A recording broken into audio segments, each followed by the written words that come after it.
Kamusta table tennis kabarkada? Here is our table tennis robot. The brand name is HP-07 or Hoipang 07. We ordered it online.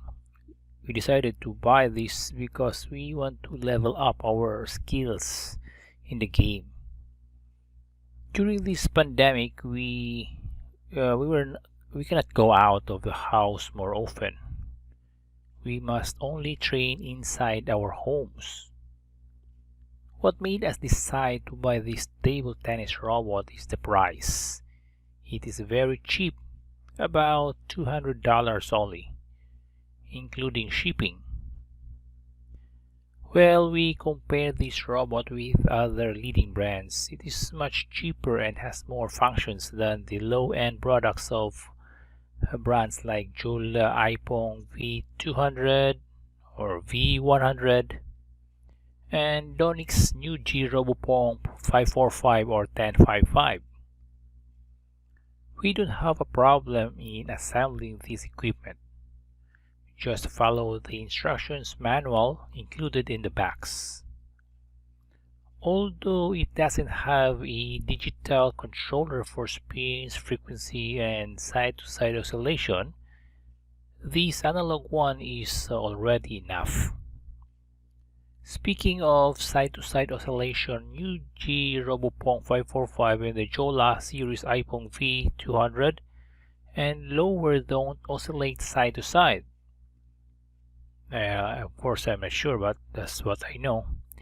It is one of the primary reasons why we decided on the HP-07 iPong. iPong V300 can oscillate side to side, but the shipping fee was too expensive. So here is our Hoipang 07. For at least a month of use, we can say it's durable, reliable, and consistent considering its low price. The robot's weight is about 3.5 kilograms and about 4.5 kilograms including the adapter's metal plate and this ball container for balls. Rated voltage is compatible with 220 volt outlet. Here in the Philippines, the rated power is 36 watts, so it does not consume so much electricity.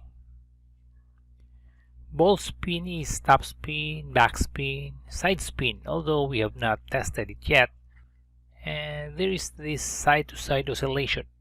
I've seen the Newgy Robopong 545 or say 1055. It oscillates but on two fixed locations only. This HP-07 oscillates continuously and it throws balls depending on the adjusted frequency. So at a given frequency, it may shoot starting from far left or far right of the table, then far left. It will then continue throwing at about 2/3 or 3/4 to the right, then 2/3 or 3/4 to the left, then to the middle, and return to the cycle to the far left. But the shooting is not random since you can estimate the ball position based on the time of ball frequency and the angle of the robot's muzzle. Thus it's a little more challenging than other robots that throw the ball at two fixed positions alternately. Ball frequency would range from 40 to 70 per minute. We had not tried the maximum frequency range yet. Maybe I will include that in my next review. The ball speed according to the packaging is 4 to 40 meters per second.